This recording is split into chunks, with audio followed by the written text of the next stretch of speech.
तो गाइस जैसे कि लास्ट एपिसोड में हमने फेंग त्यान को देखा था और वो जोयान की फिल्म के ऊपर रिसर्च कर रहा था और उसी साथ में वो सोचने लगता है कि जोयान के पास में कौन सी रैंक वाली है वाली फिल्म है। और उसी साथ में हमने देखा था कि वो जोयान को ढूंढने के लिए भी वहाँ से निकल गया था। लेकिन दूसरी तरफ हमने जोयान को देखा था और जोयान को ऐसा लगने लगा था कि वो उस बूढ़े लीडर से बच गया है। लेकिन हम देखते हैं कि वो जोयान के आगे आकर खड़ा हो जाता है और दूसरी साथ में वो जोयान से बोलने लगता है कि इतनी भी जल्दी क्या है अब आगे। उसके बाद फेंग त्यान जोयान से बोलने लगता है कि तुमने इल्यूजनरी बॉडी के यार स्कूलों को चुरा लिया है, लेकिन तुम इसको प्रैक्टिस नहीं कर पाओगे क्योंकि ये काफी ज्यादा पावरफुल स्किल है। उसके बाद में जोयान उससे बोलने लगता है कि मैं तुमको 3000 इल्यूजनरी बॉडी के सारी स्कूल लौटा दूंगा, लेकिन तुमको मेरे को यहाँ से जिंदा जाने देना होगा। लेकिन उसके बाद में फेंग त्यान उससे बोलने लगता है कि मैंने अभी तुम्हारी ग्रीन फिल्म को देखा है, इसलिए मैं उसको भी लेना चाहता हूँ। अगर तुम उसको देने के लिए तैयार हो तो मैं तुमको यहाँ से जिंदा जाने दूंगा। इसी के साथ में वो बोलने लगता है कि मेरे को उम्मीद नहीं थी कि इस दुनिया में हेवनली फिल्म को मिक्स करने का कोई मेथड भी है। दूसरी तरफ जोयान को देखते हैं और जोयान काफी ज्यादा परेशान होने लगता है क्योंकि जोयान उस मेथड के बारे में जानता है। लेकिन दूसरी तरफ फेंग त्यान को देखते हैं और वो जोयान से बोलने लगता है अगर तुम उस मेथड को मेरे को देने के लिए तैयार हो तो मैं तुमको यहाँ से जिंदा जाने दूंगा। उसी साथ में मेरे को चारों स्क्रॉल भी लौटा दो। उसी साथ में हम जोयान को देखते हैं और जोयान काफी ज्यादा परेशान होने लगता है। लेकिन हम फेंग त्यान को देखते हैं और फेंग त्यान जोयान से बोलने लगता है कि मेरे को तो ये भी पता है तुम्हारे पास में एक स्पेशल बॉडी भी है, लेकिन वो भी मेरा कुछ नहीं बिगाड़ पाएगी। उसके बाद हम मास्टर त्यान को देखते हैं और वो गुस्से में बाहर आ जाते हैं और उसी साथ में वो फेंग त्यान से बोलने लगते हैं तुम्हारी मेरे को कमजोर बोलने की हिम्मत कैसे हो गई। और उसी साथ में वो फेंग त्यान से बोलने लगते हैं कि तुम काफी ज्यादा घमंडी हो रहे हो। और उसी साथ में वो फेंग त्यान से बोलने लगते हैं अगर मैं अपनी रियल पावर में होता तो तुम मेरे सामने खड़े भी नहीं हो पाते। उसी साथ में हम देखते हैं को अपनी पावर को भी एक्टिवेट कर लेते हैं और अपनी ओरा को फैला देते हैं। लेकिन दूसरी तरफ फेंग त्यान को देखते हैं और फेंग त्यान बोलने लगता है कि मेरे को उम्मीद नहीं थी कि आपके पास में इतनी ज्यादा पावर अभी भी होगी। और आगे फेंग त्यान बोलने लगता है कि अपने फ्यूचर में भी प्रैक्टिशनर रहा होगा।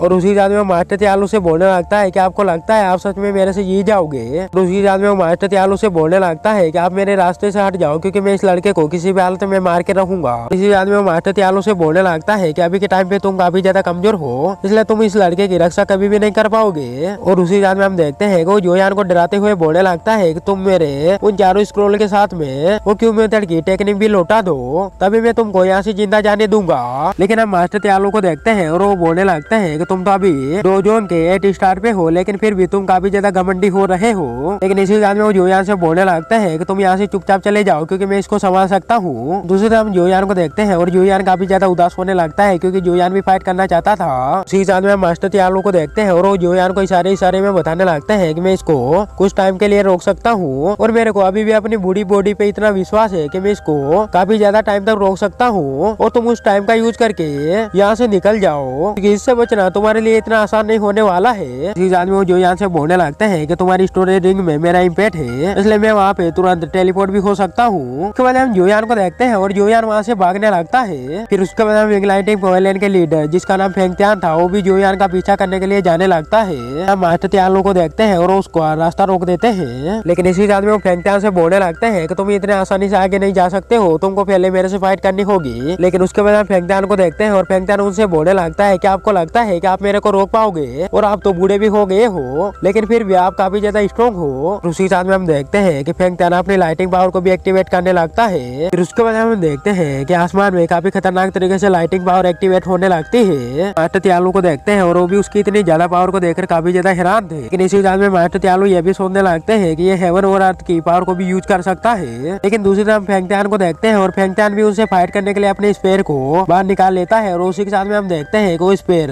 लाइटिंग से काफी ज्यादा स्ट्रॉन्ग लग रहा था। लेकिन दूसरी तरफ मास्टर त्यालू को देखते हैं और मास्टर त्यालू सोचने लगते हैं कि मैं काफी ज्यादा बूढ़ा हो गया हूँ और मैंने अभी तक किसी से भी फाइट नहीं की है, इसलिए मैं अपनी पावर को चेक करना चाहता हूँ। उसी साथ में मास्टर त्यालू को देखते हैं और वो फेंग त्यान के ऊपर बहुत ही खतरनाक तरीके से अटैक करने लगते हैं। लेकिन हम फेंग त्यान को देखते हैं और फेंग त्यान उसके अटैक को अपने स्पेयर से रोक देता है। हम दूसरी तरफ जोयान को देखते हैं और जोयान बहुत ही तेजी से उन दोनों से दूर जा रहा था। इसी साथ में हम जोयान को देखते हैं और जोयान को अभी भी डाउट था कि उसको मेरी लोकेशन कैसे पता चल सकती है। लेकिन इसी साथ में जोयान को ऐसा भी लगने लगता है कि मेरे को ऐसा लगता है कि उन चारों स्क्रॉल में कोई ट्रैकिंग डिवाइस लगी हुई है, इस वजह से फेंग त्यान मेरे को बहुत आसानी से ढूंढ पा रहा है और मैंने उस प्रैक्टिस के सारे रूल को याद कर लिया है, इसलिए वो स्क्रॉल मेरे किसी काम के नहीं है। इस साथ में हम जोयान को देखते हैं और जोयान उन चारों स्क्रॉल को बाहर निकाल लेता है और उन सभी को अलग अलग डायरेक्शन में फेंक देता है। लेकिन दूसरी तरफ मास्टर त्यालू को देखते हैं और मास्टर त्यालू काफी ज्यादा पिट चुके थे क्योंकि फेंग त्यान काफी ज्यादा पावरफुल था और उसने मास्टर फेंग त्यान को बहुत ही बुरी तरीके से पीट डाला था।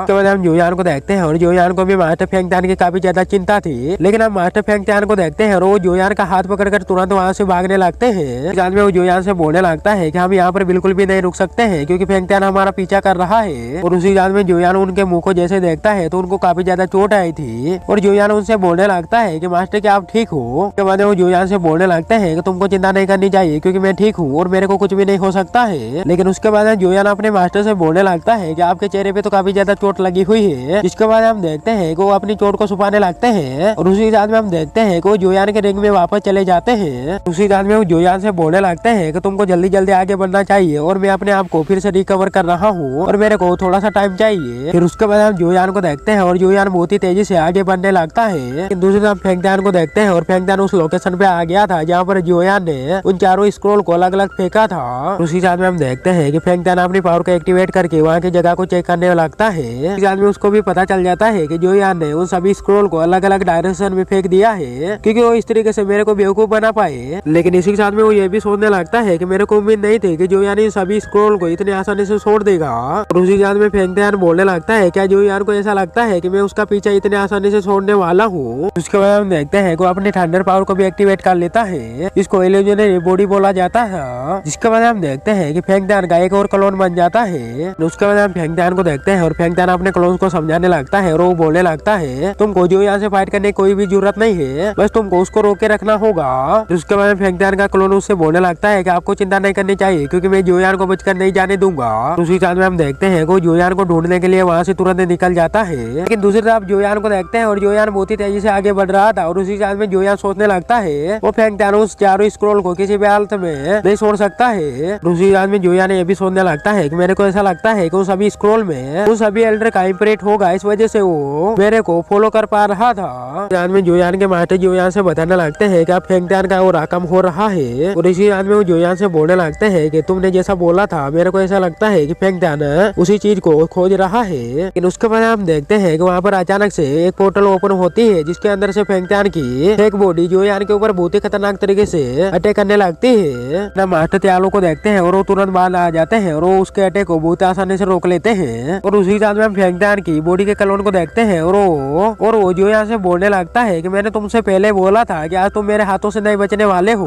और मैं आज तुमको बहुत ही बुरी तरीके से मार डालूंगा। फिर उसके बाद जोयान उससे बोलने लगता है कि मेरे को ऐसा लगता है कि तुम्हारे लिए वो स्क्रोल कुछ भी मायने नहीं रखता है, इसलिए तुम उन सभी को ढूंढने के लिए नहीं गए। लेकिन हम जोयान को देखते हैं और जोयान को कुछ भी पता नहीं था कि वो तो फेंग त्यान की एक क्लोन बॉडी है। लेकिन उसके बाद हम फेंग त्यान के क्लोन बॉडी को देखते हैं और वो जोयान से बोलने लगते हैं कि मेरे को स्क्रोल की कोई भी चिंता नहीं है क्योंकि मैं उन सभी को बहुत ही आसानी से ढूंढ लूंगा, लेकिन आज मैं तुमको बहुत ही बुरी तरीके से मारने वाला हूँ। दूसरी तरफ मास्टर त्यालो को देखते हैं और वो जोयान से बोलने लगते हैं कि मेरे को इसका और पहले से काफी ज्यादा कम लग रहा है। लेकिन इसी साथ में मास्टर जोयान से बताने लगते हैं कि इसकी पावर को देखकर ऐसा लग रहा है ये डोजो के 3 स्टार पे है। तो जोयान को देखते हैं और जोयान भी समझ जाता है कि इसने 3000 लाइटिंग से अपनी क्लोन बॉडी को बनाया होगा। फिर उसके बाद फेंग त्यान के क्लोन बॉडी को देखते हैं और वो जोयान से बोलने लगती है तुमको तो इसके बारे में काफी ज्यादा नॉलेज है। लेकिन उसके बाद जोयान अपने मास्टर से बोलने लगता है कि आपको इस क्लोन बॉडी से फाइट करनी होगी, अगर रियल फेंग त्यान यहाँ पर आ गया तो बहुत बड़ी प्रॉब्लम हो सकती है। उसके बाद मास्टर त्यालो को देखते हैं और वो भी इसके लिए तैयार हो जाते हैं और उसी के साथ में हम देखते हैं वो फेंग त्यान के क्लोन बॉडी के ऊपर अटैक भी कर देते हैं। हम देखते हैं कि फेंग त्यान की क्लोन बॉडी भी काफी ज्यादा स्ट्रॉन्ग थी और काफी ज्यादा पावरफुल थी और वो मास्टर को बराबर की टक्कर दे रही थी।